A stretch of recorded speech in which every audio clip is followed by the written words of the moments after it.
ஏக்கா காவேரி அக்கா, என்னக்கா ஒரு மாதிரி டல்லா உட்காந்துக்கிறீங்க, என்னாச்சு? உன்ன மாதிரி சாப்பிடவும் பிடிக்கல, வாழவும் பிடிக்கல, ஏன்டா வாழறன்ற மாதிரி இருக்குதுப்பா. ஒருவேளை காலைல சாப்பிடலாம் கூட அது மாதிரி இருக்குங்க, உடம்பு டல்லா டயர்டா. ஒருவேளை காலைல சாப்பிட்டீங்களா இல்லையா? அதெல்லாம் சாப்பிட்டேன்ப்பா. அம்மா விரால் மீன் குழம்பு வச்சாங்க. ஒரு விரால் மீன் குழம்பு இருக்கும், ஒரு 10 இட்லி சாப்பிட்டேன்ப்பா. ஆனா சாப்பிடவே பிடிக்கல. அப்ப கூட விரால் மீன் குழம்பு இருக்கும், ஒரு 10 இட்லி சாப்பிட்டேன். இல்லைன்னா ஒரு 5 இட்லி எல்லாம் சாப்பிடுவேன். என்னன்னு தெரியல, பிடிக்கவே இல்லை, சாப்பிடுவேன். இது 10 இட்லி முழுங்கிட்டு வந்தியா? அதுவும் வீட்டு இட்லி வச்சு சமையா இருந்திருக்குமே. விரால் மீன் குழம்பு வேறையா? சாப்பிட ஆளு மாரி உன்ன வேற நான் வருத்தமா விசாரிச்சுட்டு இருக்கேன். ஆஹா ஆஹா ஆஹா, அடா அடா அடா அடா அடா, இதெல்லவோ சாப்பாடு, இதுக்கு பேரு தான் சாப்பாடு. அது இல்லாம ஒரு 2 பாக்கெட் பிரியாணி கிடைச்சதுப்பா ஃப்ரீயா. அதையே சாப்பிட்டேன். அதை சாப்பிட்டதுக்கு அப்புறம் தான் அந்த இட்லி சாப்பிட்டு ஒரு மாதிரி இருந்தது கூட, இது சாப்பிட்டதுக்கு அப்புறம் சரியா போச்சுப்பா. ஆனா என்னன்னே தெரியலப்பா. இருந்தாலும் முன்ன மாதிரி வாழவே பிடிக்கல. ஏன் தான் வாழறோமோன்னு இருக்குது. என்னதான் பண்றதுன்னு தெரியலப்பா. கர்ண கவச குண்டலத்தோட பிறந்த மாதிரி இவன் வயிற்றுல கிரைண்டரோட பிறந்திருக்கான். எது தின்னாலும் அரைச்சிருது. எது பிரியாணி வேற 2 ரவுண்டு ஓடி இருக்கா?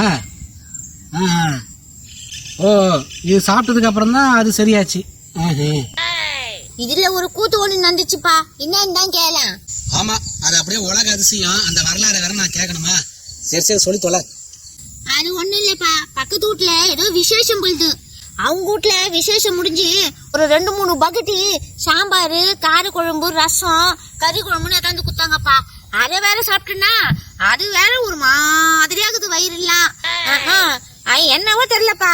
அப்ப கூட இவன் வாழவே பிடிக்கலப்பா. சாப்பிடவும் முன்ன மாதிரி பிடிக்கலப்பா. எங்க இந்த பக்கம் சாப்பிடுறதுக்கு ஓசியில சோறு போட்டா எங்க வேணாலும் கிளம்பிடுறதா? கடுப்பேத்திக்குதா? இவளையும் தின்னுட்டு உனக்கு வாழை பிடிக்கல, சாப்பிடறதுக்கே பிடிக்கல.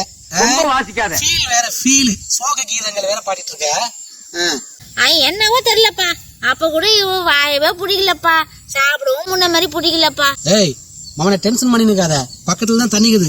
8 வச்சுன்னு வச்சுக்க, அப்படியே கவுந்து வச்சு உழுந்து கொடுவா. ஓடியே போடு மவனை. குண்டு வதிரி நல்லா தின்னு எல்லாத்தையும் வயிற்று கட்டி தின்ட்டு இங்க சாப்பிட பிடிக்கலன்ட்டு இவனை நம்ம ரொம்ப டென்ஷன் ஆகிட்டோமா? நானே காலையில சாப்பிடாம வெறும் வயிற்று சுத்தி இருக்கிறேன்.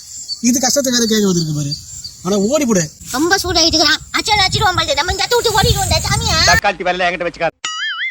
இனிமே உன்னை எங்கேயும் நான் பார்க்க கூடாது. இந்த சோகத்தோட உட்காந்துக்கிட்டு வாழை பிடிக்கல, எனக்கு சாப்பிட பிடிக்கல அப்படி ஏதாவது டைலாக் எல்லாம் கடிச்சிருந்த சொல்ல மாட்டேன். உன் வாழ்க்கை ஹிஸ்டரி கேட்டது எனக்கு தான் வாழை பிடிக்காம போயிடுச்சு. இப்போ வந்த மாதிரி என்ன செருப்பாடே அடிச்சுக்கணும். என்ன கேட்காமே போயிருக்கலாம் அந்த பக்கம். ஏண்டா ஏண்டா விளையாடுறியே, தொலைச்சிடுவோம், கட்டு சீரழிஞ்சு போறீங்க.